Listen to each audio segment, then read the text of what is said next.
नमस्कार मैत्रिणींनो, पुन्हा एकदा माझ्या व्लॉगमध्ये तुमचं स्वागत आहे.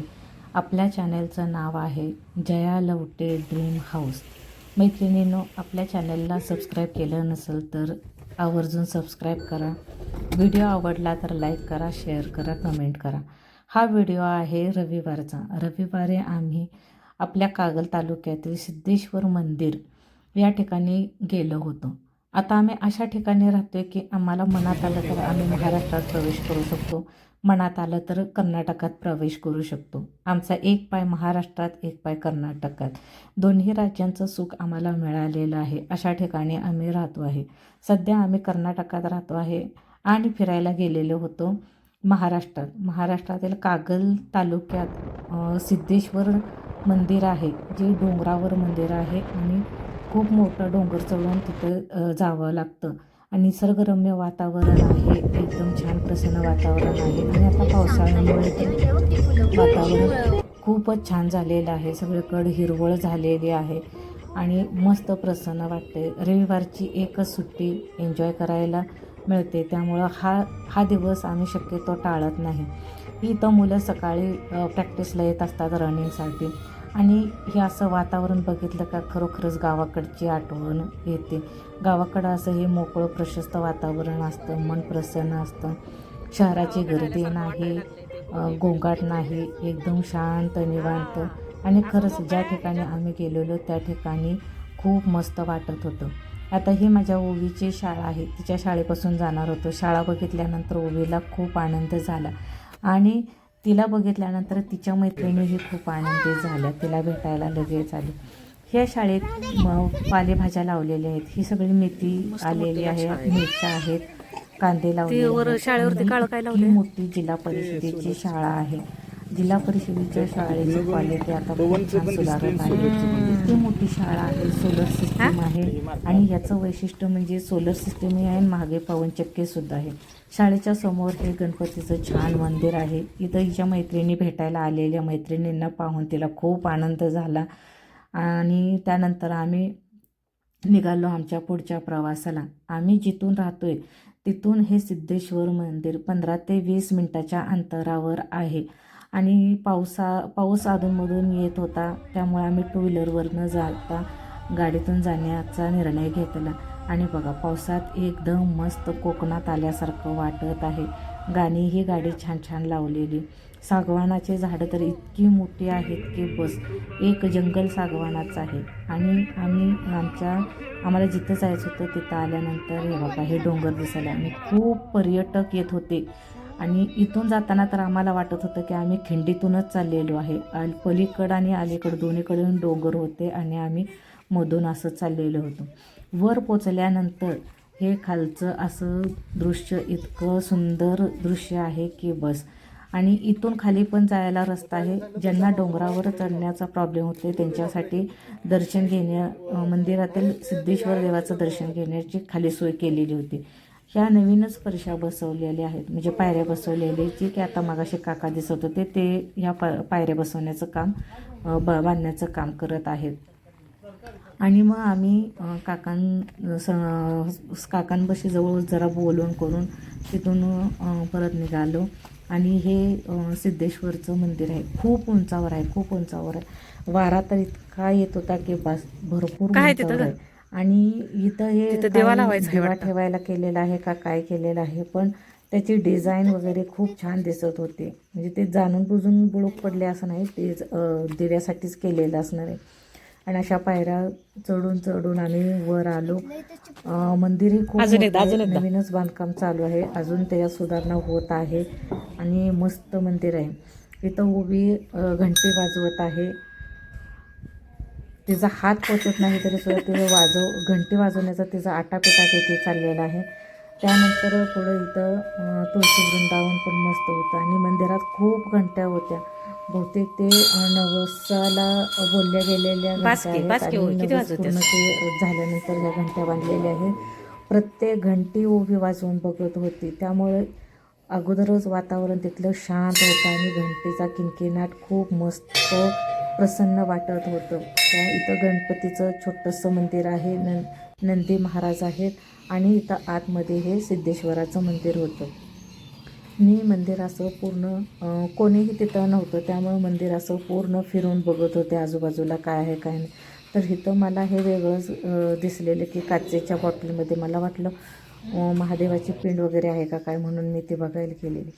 आणि इथं ही विहीर आहे. विहिरीवर त्यांनी लोखंडी आडाला ही पण बांधली नव्हती, जिन्यासारखं दोरी ही ठेवलेलं बांधली आहे, पाणी शेंदायला, कोणी असं पडू नये वगैरे म्हणून. जाळे बांधले. आणि आड ही सगळी म्हणजे सागवान आड झाड आहेत टाईप काय की आहे, दोरी बांधलेली आहे, पाणी शेंदायला दोरी वगैरे बांधलेली आहेत. आणि सागवानाच्या झाडाला किती मस्त बहर आलेला आहे. लोक इथल्या शेतकऱ्यांनी शेती केलेली आहे, छान शेती झाले. खूप छान आलेली आहे आणि मस्त एकदम छान वाटत होतं वातावरण. शहराच्या गोंगाटात राहून माणसाचं झाले मन वातावरण. शांत नसते, पण शहरी निसर्गाच्या सानिध्यात आल्यानंतर एकदम शांत वाटत होतं, मस्त वाटत होतं. मला तर वाटत होतं इथून जाऊनच एकदम असं मस्त भारी वाटत होतं. कुठलाही विचार नाही, काही नाही, निरव शांतता होते, एकदम गार वातावरण झालेलं. आणि हे इथं या गावासाठी तळ आहे. आणि हे जे मोठं तळ आहे, या तळ्याचं आम्हाला पाणी येतं. आणि एवढ्या अंतरावर आम्ही राहतो. तो भाग कर्नाटकातला आहे आणि आम्ही इथं आता आपल्या महाराष्ट्रात मध्ये आलेलं आहे. इतकी शांतता होते की ते चिमण्या, मुंगूस यांचा वावर होता. चिमण्या येत होत्या, आम्ही एकदम त्यांच्या जवळ होतो. फरक पडला ना, पण अजिबात त्या भीत नव्हत्या आणि मस्त खेळत होत्या. आम्ही कितीतर उशीर त्यांच्याजवळ बघत बसलेलो. खूप फिरून बघितल्यानंतर वर चढून आल्यानंतर मग आम्ही आम्हाला भूक लागलेली, त्यामुळे मग आम्ही हा येताना खाऊ आणलेला. आणि हा खाऊ सगळा ओवीच्या आवडीचा आहे. ओवीला जे जे पाहिजे आणि मग हा खाऊ आम्ही म्हटलं बसून येतो जरा खाऊ. मंदिरात आले म्हणून ओवीने जो खाऊ आणलेला तो खाऊ देवासाठी सुद्धा थोडा थोडा घेऊन प्रसादासाठी घेऊन गेलेली आहे, देवाजवळ ठेवून आलेली आहे. आपण जसे मुलांवर संस्कार करतो किंवा घरात आपण जसं करतो तसंच मुलं हे करतात. हे बघा, हे देवापाशी जाऊन नैवेद्य ठेवून आलेली आहे. अशी गुणी मुलगी मला लाभलेली आहे. जीव नकोसा झाला आहे, राहायला नको वाटायला लागले. रोजच ती धावपळ आणि टेन्शनमय वातावरण. असं कधीतरी निसर्गात येऊन, आणि विशेष म्हणजे इथं आल्यानंतर एकदम शांत होतं. म्हणजे कुठलाही विचार येत नाही, काही नाही. प्रत्येक निसर्गातल्या गोष्टीकडं आपण बघत राहावं आणि ही गोष्ट कशी तयार झाली याची उत्सुकता लागून राहते. इथं जी चिमण्या पक्षी आलते त्यांना मग आम्ही आणलेला खाऊ टाकला. आणि खाऊन झाल्यानंतर जे खरकटं सांडलेलं ती मग ओवी म्हटली मी झाडून घेते, तर मग ती झाडून घेत आहे. मंदिरात कचरा टाकण्याची सोय केलेली आहे. म्हणजे डबा ठेवलेला आहे, झाडू ठेवलेला आहे, स्वच्छता पण आहे. आणि खूप उंचावर आहे, खूप उंचावर आहे, वारं भरपूर आहे. त्यामुळं इतकं छान वाटते का नाही. अकॅडमीची मुलं इथं प्रॅक्टिससाठी येतात. ते जिन्यावर जंप मारण्याची त्यांची जी एक प्रॅक्टिसचाच प्रकार असतो तो करण्यासाठी येतात, रनिंगसाठी येतात. आता त्यांचं काही मी शोध घेतलेलं नाही, पण भरपूर मुलं अकॅडमीची अशी घोळका करून अकॅडमीची मुलं येतात. मग इथं आल्यानंतर ओवीला आमच्या किती पळू आणि किती नको. एकदमच ते पिंजऱ्यात कोंडलेला एखादा प्राणी असतो आणि त्याला बाहेर काढल्यानंतर त्याला असं होतं का नाही कुठं पळू कुठं नको, असं ओवीला झालं. ते कुठं झाडावर चढ, कुठं फोटो काढ, थोडंफार फोटो सेशन केलं आणि तिला छान वाटत होतं. असंच रूपटॉपमधून बाहेर येऊन बघण्याची माझी ही खूप इच्छा या दिवशी पूर्ण झाली. ओवीने जर त्याचा भरपूर आनंद घेतलाच, पण मीही घेतला. आम्ही जवळजवळ 2:30 वाजता आलेलो आणि हे संध्याकाळचं टायमिंग आहे. काय कुणास ठाऊक, आम्हाला तिथून हालूच वाटत नव्हतं. वातावरण क्षणात बदलत होतं, क्षणात ऊन पडत होतं, क्षणात काळं पडत होतं. त्याच टायमिंगचं वातावरण आहे. पण बघा, ऊन आणि अंधार दोन्हींचा एकदमच संगम होत होता. आणि म्हटलं जरा आपण ही यूट्यूबवर अशी सेल्फी वगैरे घेतात तसं आपण पण येते का बघावं म्हटलेलं. आणि खरंच खूप मजा वाटत होती.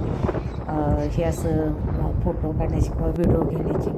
मग त्यानंतर आम्हाला एक पवनचक्की दिसलेली म्हणून पवनचक्की बघण्यासाठी आम्ही एवढा डोंगर चढून वर गेलेलो. पण ह्याला सरळ जाण्यासाठी एक रस्ता होता, तो आम्हाला माहीतच नव्हता. आणि वर गेल्यानंतर मी खाली ही गाडीचा असा फोटो घेतला, तर तो फोटो काहीतरी वेगळाच आला. आणि इथून आता आम्हाला पवनचक्कीच्या जवळ जायचं होतं, कारण बघताना आम्हाला वाटलेलं की ही पवनचक्की खूपच जवळ आहे, पण तसं नाही. आम्ही खूप उशीरपर्यंत चालत गेलो. बघा हे अंतर किती जवळ वाटते की आपण लगेच पोहोचल असं वाटतं. पण आम्ही 1 तासभर चालत गेलो आणि तिथं गेल्यानंतर आम्हाला कळलं की जंगलात ती पवनचक्की उभा केलेली आहे. म्हणून आम्ही तिथूनच परत माघारी आलो. पण खूप मोठी पवनचक्की होती. त्याचं ते पातं होतं ते निम्म्यापर्यंत होतं, म्हणजे तेवढीच खाली पवनचक्की होती. त्यानंतर इथं उंचावर थोडं फोटो सेशन केलं, फोटो वगैरे काढलं. आणि साध्या सरळ रस्त्यानं मगाशी जसं चढून आम्ही डोंगर चढून वर गेलो तसं न जाता साध्या सरळ रस्त्यानं सपाट रस्त्यानं खाली आलो. आणि उभी तर नुसती अशी पळतच होती. आणि ही माझी रूफटॉपमधून वर बघण्याची इच्छा काल पूर्ण झाली. बघा आम्ही इतक्या खाली आहोत आणि मगाशी आम्ही तेवढा वर गेलेलो. आणि मग बघून फिरून झाल्यानंतर घराकडे जाण्याचा रस्ता धरला, कारण ही संध्याकाळी 7-7:30चं टायमिंग आहे. म्हणून आम्ही आमच्या घराकडे जाण्याचा निर्णय घेतला आणि असं वातावरण झालेलं. भेटूया नेक्स्ट व्हिडिओमध्ये. बाय.